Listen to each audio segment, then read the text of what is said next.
Assalamualaikum warahmatullahi wabarakatuh. Saya dengan Uju Nurul dari SMA Negeri 5 Loksmawe akan melaksanakan aksi nyata modul 1.4 yang berkaitan dengan budaya positif dengan siswa-siswi SMA Negeri 5 Loksmawe dan pengimbasan terhadap guru di SMA Negeri 5 Loksmawe.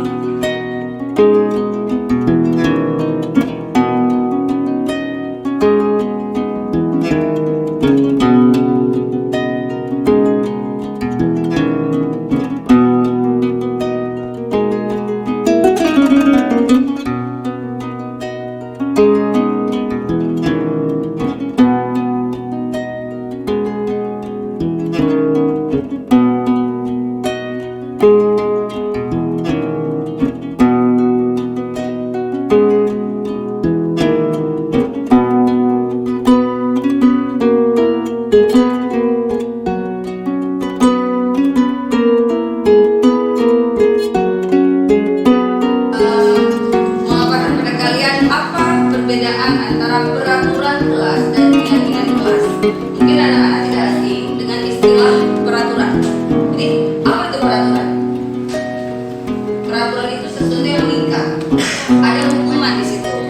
Kalau kita nggak ngerjain, ada sebuah paksaan untuk melaksanakan sebuah aturan, sebuah ketentuan dalam sebuah komunitas. Apakah itu dalam kelas, di sekolah, di rumah, ya. Kita sering bilang ini adalah aturan. Aturan itu harus kita ikuti, harus kita tuju, bukan timbul dari diri kita sendiri. Ya, demikian. Aturan sekolah tidak merokok di sekolah, karena itu sebuah peraturan. Tidak boleh merokok di sekolah. Kalian nggak merokok di sekolah, merokok di rumah. Sedangkan tujuan di peraturan tidak merokok itu untuk melindungi anak ini dari bahaya merokok. Kenapa kok di luar dilakukan? Karena itu sebuah aturan, bukan timbul dari kesadaran diri kita sendiri. Andai kata merokok itu bukan sebuah aturan, tapi kesadaran diri sendiri, kita nggak akan berantem.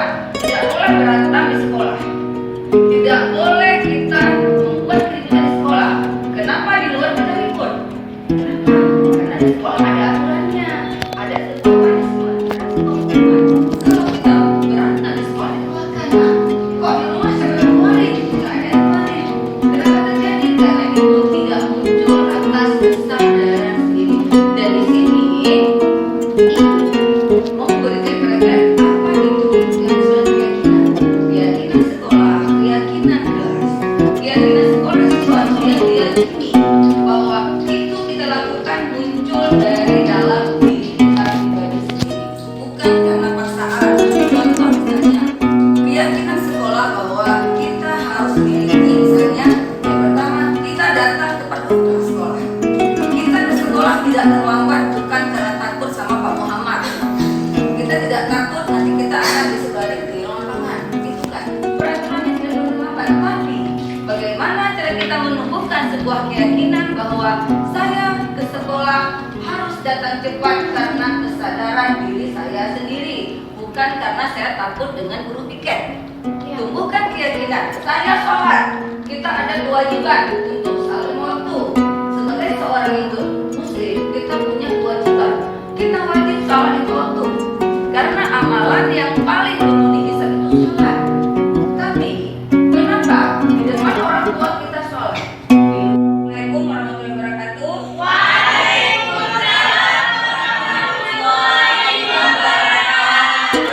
Oke, baiklah, hari ini seperti yang tadi kita udah jelaskan, hari ini kita akan membuat keyakinan kelas 1, ya, dimana nanti Ibu akan minta kalian memilih, ya, memilih satu daripada keyakinan kelas di sini. Di sini akan ada keyakinan kelas. Nanti kita akan tempelkan masing-masing keyakinan kelas yang menurut kalian sesuai untuk diterapkan di kelas 1. Oke, sekarang kita akan melihat ketua kelasnya siapa? Mana ketua kelasnya? Oke, datang. Ya, nih, saya maju ke depan. Ya, maju. Kamu akan menempel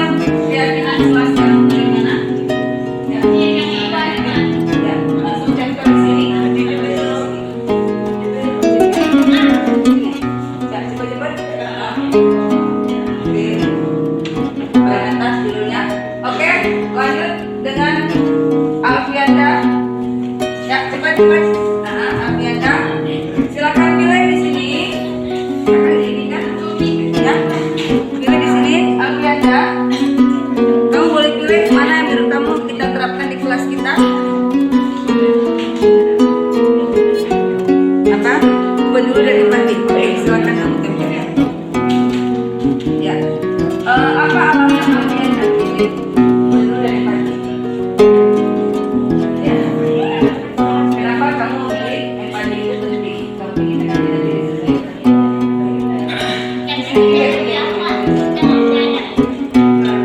Oke. Ya. Jadi kalau Alfianda peduli dan empati itu penting untuk kita terapkan di kelas 10 Kira-kira penting apa enggak? Penting. Kenapa? Untuk student kita sama-sama mulai dari awal ya. Karena ada teman kita yang sakit ya, ada yang sakit ya. Empati itu apa? Empati itu merasakan apa yang dirasakan oleh teman. Oke, Chris. Cepat ya. Silakan silakan ya. Ayo cepat. Semangat belajar.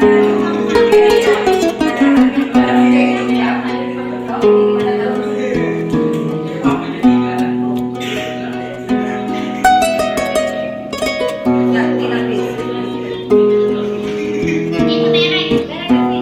Ada satu bagian lagi.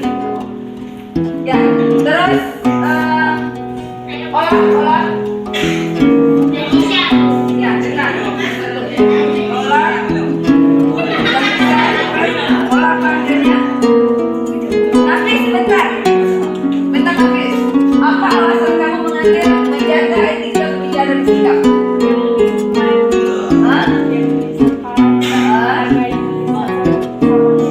Kadang-kadang berdiskusi kita dengan robot, terus orang ngomong kita ya, menjaga etika dan bukan cuma dengan sama siswa, tapi juga dengan guru. Kita harus punya adab berbicara, rajin beribadah ya.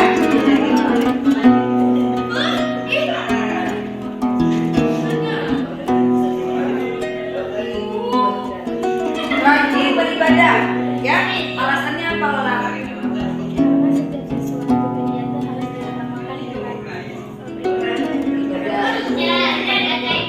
Berarti di sini apapun amalan kita bisa lepas dari ibadah.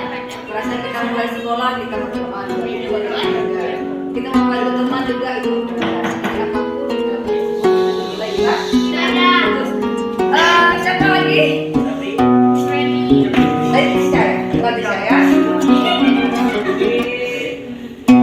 Oke, terus apa? Berakhlak baik. Boleh nggak dipilih? Karena ini ibu kadang-kadang ada item yang sama. Kita sesuaikan aja ya. Dan di sini dalam membuat keyakinan kelas, halo di sini, Kak, kita menghindari kalimat tidak atau jangan. Kalau nanti kalian membuat sebuah aturan keyakinan kelas atau di rumah, itu hindari kata-kata tidak atau jangan. Kenapa? Karena kata tidak itu ada kalimat negatif, kayak konotasi negatif, melarang, menegakkan, tidak, ya, jangan bohong. Beda yang kita buat membiasakan tentang yang benar, beda ya. Sama itu nanti bentuknya.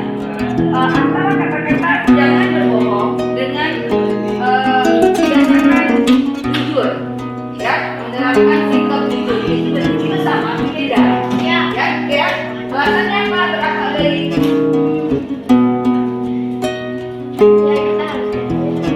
baik aja, baik dengan siapa? Ya, akhlak itu al-akhlaku fawqal ilmi. Akhlak itu di atas ilmu, bukan iman, ilmu. Oke, siapa yang bisa? Oke, bisa.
Ya, ini nggak boleh ya. Jangan ini, di sini aja, mainkan aja. Udah, masih ikut di sini. Harusnya tadi nggak dipotong ya, satu dulu ya. Nanti ibu beli yang nanti ya, oke. Hai, abang. Hah? Nah, biar kelasnya bersih, apalagi rapi, nyaman. Sekarang kelas kalian gimana? Udah nyaman belum? Udah bersih belum? Belum. Sekarang kita niatkan bahwa kita akan membuat kelas kita nyaman. Kalau kelas kita nyaman, kelas kita bersih, kita belajarnya enak, belajarnya nyaman. Ya, ini kan.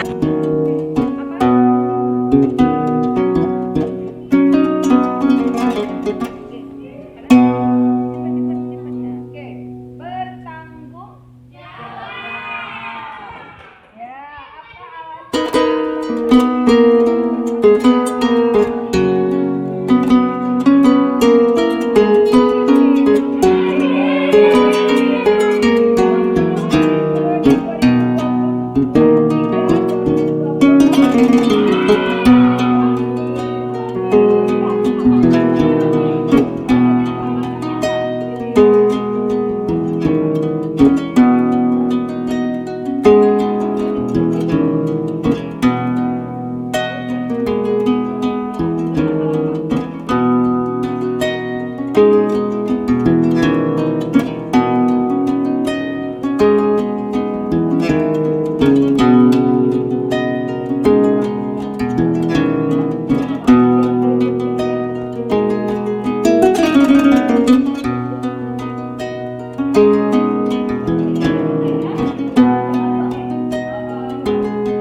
Namun bagaimana caranya bahwa apa yang telah kita buat dalam bentuk keyakinan kelas ini bisa kita laksanakan tidak dengan ibu saja, tidak dengan wali kelas, tapi dengan seluruh guru yang masuk di kelas kalian. Di sini ada peduli dan empati, jadi menjaga etika, berbicara, bersikap, rajin beribadah, berakhlak, toleransi. Kemudian di sini ada bahagia juga tadi ya, karena emang semua itu berpulang kepada kebahagiaan. Kalau kita ikhlas, tenang, kita bahagia, kita nyaman, rindu dengan kelas, rindu dengan guru, ya kan? Rindu dengan teman-teman. Tapi kalau kita nggak nyaman di kelas, kita merasa malas di sekolah, ya? Kita merasa tertekan dengan sekolah tersebut. Kemudian pakaian rapi dan bersih. Islam itu agama yang bersih, agama yang indah. Jadi Allah tuh suka yang indah. Dan kita dalam kebersihan. Bertanggung jawab, masuk dan keluarkan waktunya memutar bola balik kelas, ya. Gua harapkan ini bisa terlaksanakan dan terima kasih anak-anak. Semoga apa yang kita laksanakan hari ini menjadi bagian daripada amal ibadah kita, dan mudah-mudahan apa yang kita lakukan ini bisa bermanfaat untuk diri kita sendiri dan orang-orang di sekitar kita. Wabillahi taufiq wal hidayah. Assalamualaikum warahmatullahi wabarakatuh. Waalaikumsalam warahmatullahi wabarakatuh.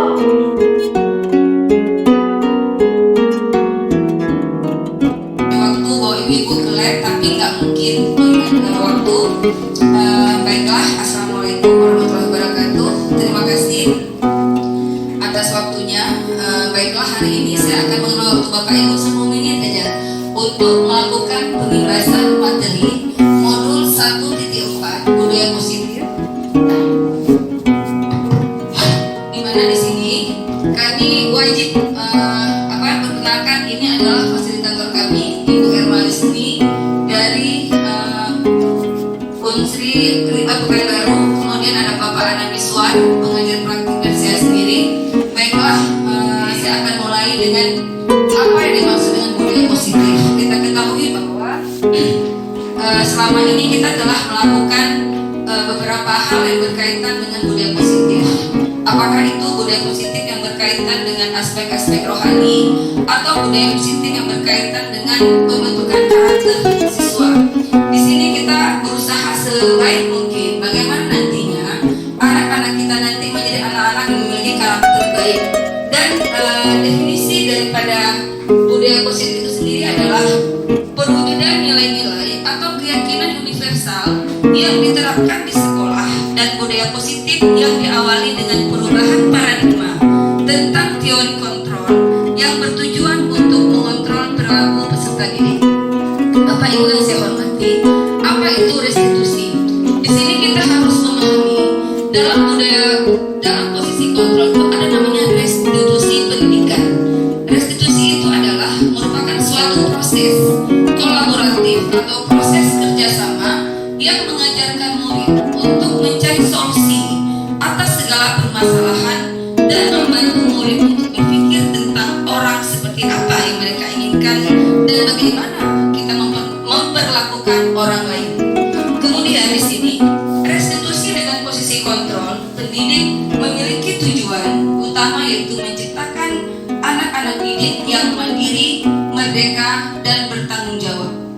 Bapak Ibu yang saya hormati, dalam teori tersebut menurut Chelsen-Gossen ada 5 posisi kontrol restitusi. Yang pertama adalah posisi sebagai penghukum. Yang kedua adalah posisi sebagai pembuat merasa bersalah. Dan yang ketiga adalah posisi restitusi teman. Yang keempat sebagai pemantau. Dan yang kelima sebagai manajer. Apakah kita sebagai guru selama ini memiliki atau sudah melakukan 5 posisi kontrol restitusi tersebut? Dian Gossen dalam bukunya Restitution Instruction School Discipline mengungkapkan bahwa guru perlu meninjau kembali penerapan disiplin di dalam ruang-ruang kelas mereka selama ini. Apakah telah efektif? Apakah berpusat memerdekakan dan memendirikan murid? Bagaimana dan mengapa? Melalui serangkaian riset dan berdasarkan pada teori kontrol Jung Glaser, Gossen berkesimpulan ada 5 posisi kontrol yang diterapkan seorang guru, orang tua, ataupun atasan dalam melakukan kontrol, yaitu yang saya sebutkan tadi adalah penghukum, membuat rasa bersalah teman, pemantau, manajer. Dan di sini dari 5 posisi kontrol tersebut, apakah kita sering melaksanakan posisi sebagai penghukum, teman, pemantau, atau di sini membuat rasa bersalah ataukah sebagai manajer? Baiklah, saya akan coba jabarkan bagaimana sih posisi penghukum tersebut. Seorang penghukum bisa menggunakan hukuman fisik maupun verbal. Orang-orang yang menjalankan posisi penghukum senantiasa mengatakan bahwa sekolah memerlukan sistem atau alat yang dapat menekan siswa lebih dalam lagi. Di mana di sini ada dampak-dampak daripada pelanggaran-pelanggaran yang telah dilakukan oleh siswa itu sendiri.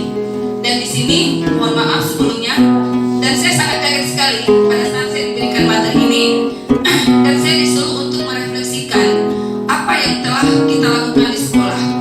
Dan kesimpulan yang saya ambil bahwa dan telah diputuskan oleh pihak instruktur kami bahwa sekolah kita lebih banyak memposisikan diri sebagai penghukum. Kita bisa lihat kalau kita tanya sama anak-anak kita, nah kenapa nggak telat lagi?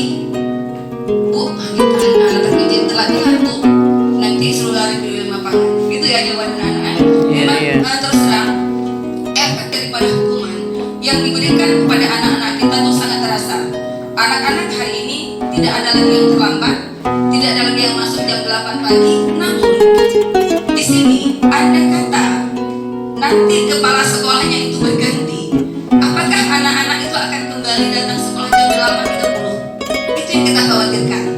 Jadi bagaimana caranya nanti kita di dalam kelas memberikan sebuah keyakinan dan menumbuhkan kesadaran kepada anak-anak kita bahwa 7.30 itu datang ke sekolah bukan karena kita takut kepala sekolahnya itu disuruh lari di lapangan sampai 10 kali. Bukan seperti itu. Tapi bagaimana cara kita menumbuhkan bahwa kita di sini benar-benar melaksanakan aturan-aturan yang dimana aturan itu menumbuhkan kesadaran dan memberikan dampak karakter yang baik daripada peserta didik kita itu sendiri. Baiklah, di sini ya saya akan coba memutar sambil ya sambil dikerjakan ininya tugasnya. Saya coba kemudian yang kedua adalah saya bilang sebagai teman. Bagaimanakah posisi kontrol sebagai teman itu sendiri? Di mana di sini sebagai teman kita memposisikan anak-anak kita sebagai teman kita sendiri. Kita membahasakan bahasa-bahasa yang gampang dimengerti oleh teman-teman itu sendiri. Namun di sini, apakah cara kita memposisikan kontrol bagus? Mungkin bagi sebagian anak dia akan sangat mengidolakan guru-guru yang melakukan kegiatan-kegiatan seperti itu. Karena apa? Karena gurunya itu bisa dianggap fair lah istilahnya ya. Namun di sini akan memberikan dampak bahwa si anak itu nantinya akan memilih guru-guru tertentu yang akan menjadi idola dia. Makanya kadang-kadang biasanya guru yang paling itu yang paling gak disuka anak-anak, tapi guru-guru yang paling fair itu yang paling disukai oleh anak-anak. Nggak ada suaranya ya, gimana nih? Ini adalah video di mana terjadinya ada 5 kegiatan posisi kontrol yang dilakukan oleh anak-anak. Ini kita nggak ada suaranya. Ke speaker. Hah?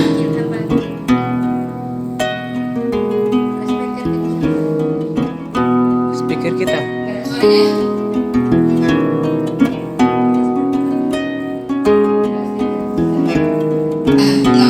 Seorang guru itu berusaha untuk melakukan pendekatan-pendekatan kepada anak-anak yang melakukan pelanggaran-pelanggaran dengan suara yang lemah lembut yang membuat seorang anak itu merasa bahwa dia itu orang yang paling jahat, dia itu orang yang paling salah di sini. Dan di sini biasanya itu, mohon maaf, guru-guru yang memiliki karakteristik lembut.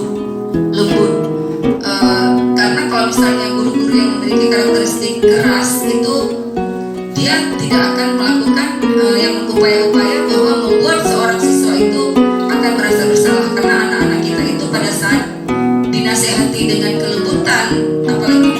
nanti orang tua kamu udah capek-capek cari duit, orang tua kamu kenapa kok masih seperti ini, kamu gak lihat ibu capek kali ngurus kamu wali kelas, kamu gak peduli, sampai ada yang nangis itu wali kelasnya. Itu adalah salah satu sikap-sikap kita membuat si anak itu akan merasa sangat bersalah. Pembuat merasa bersalah itu biasanya suara cenderung melembut, tenang, namun kata-katanya itu menyalahkan murid. Itu yang sering terjadi. Kemudian guru akan menyatakan hal-hal yang merasa kesalahan ada pada murid dengan membuat guru itu menjadi lebih merasa bersalah. Ya, dampaknya apa? Membuat anak merasa bersalah, rendah diri, dan dia gagal menjadi seorang siswa yang baik. Jadi mungkin sebenarnya bukan kita melarang seorang guru itu terlalu melakukan pendekatan yang melembut-lembutkan seperti itu, tapi boleh, tapi kita harus tetap tegas di sini. Jangan sampai seorang anak itu dia merasa menjadi orang teman. Suara guru akan ramah, cenderung bersenda gurau untuk menghangatkan suasana, memang tujuannya tapi untuk memberikan motivasi kepada anak. Namun perlu dilihat, karena ini masih dorongan eksternal, maka murid itu akan bergantung kepada satu orang, dan dia menganggap yang paling baik di sekolah itu guru itu jahat. Kalau misalnya guru A itu nggak masuk, dia nggak mau sekolah atau dia nggak akan masuk ke dalam kelas. Ya, kemudian di sini adalah posisi sebagai pemantau atau sebagai monitor. Dan biasanya di sini sering kita sebagai guru pikir yang melakukan peran sebagai pemantau. Ya, dia akan memanggil anak dengan suara yang biasa saja, yang tegas. Selamat pagi Bu, Naren. Nah, apa peraturan sekolahnya?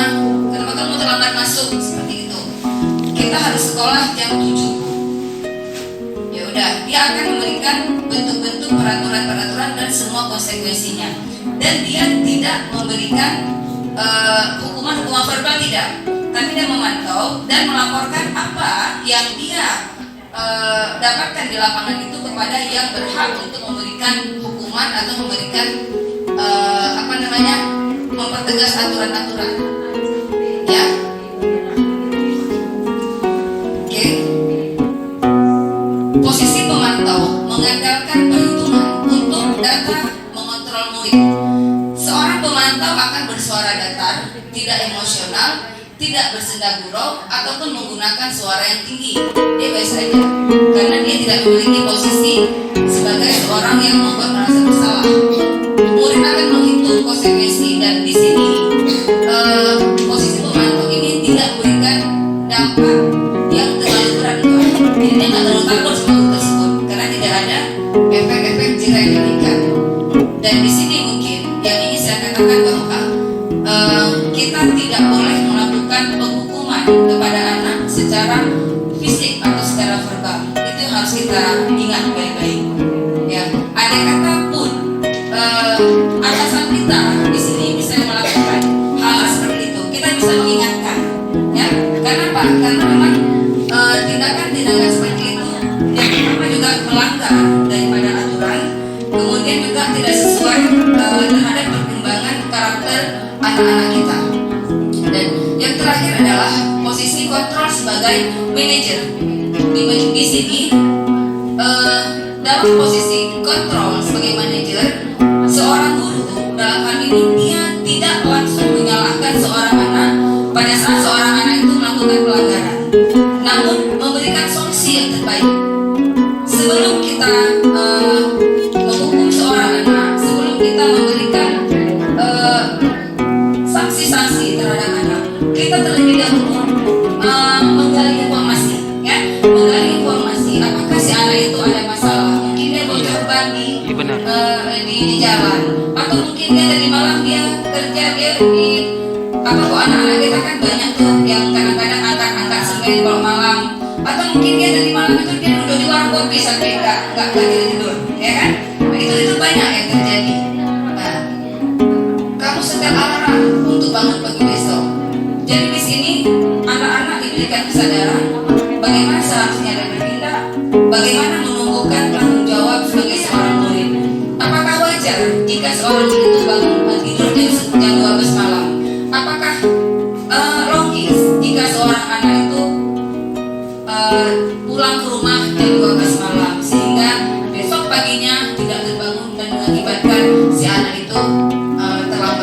Seorang manajer itu netral, tidak emosional, tidak terlalu ramah, dan tidak bernada tinggi.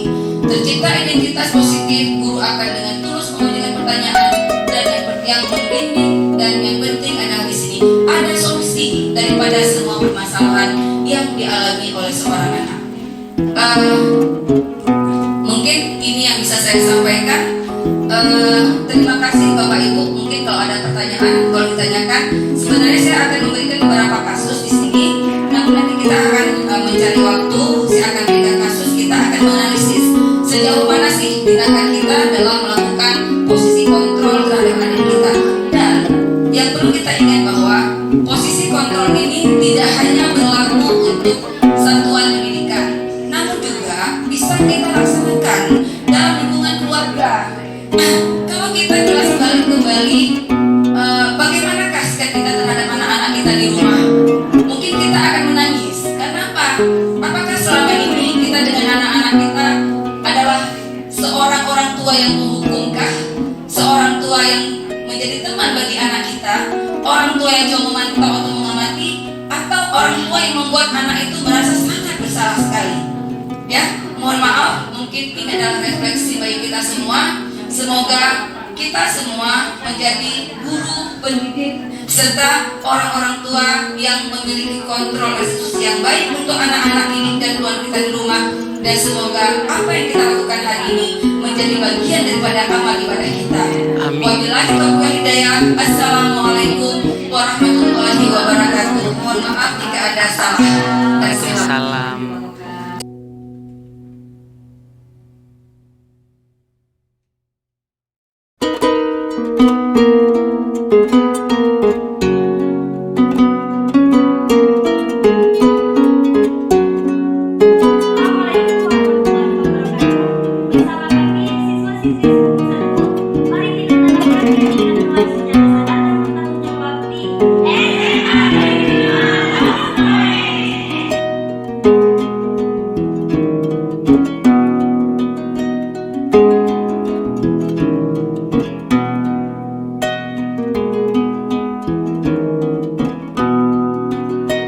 Thank you.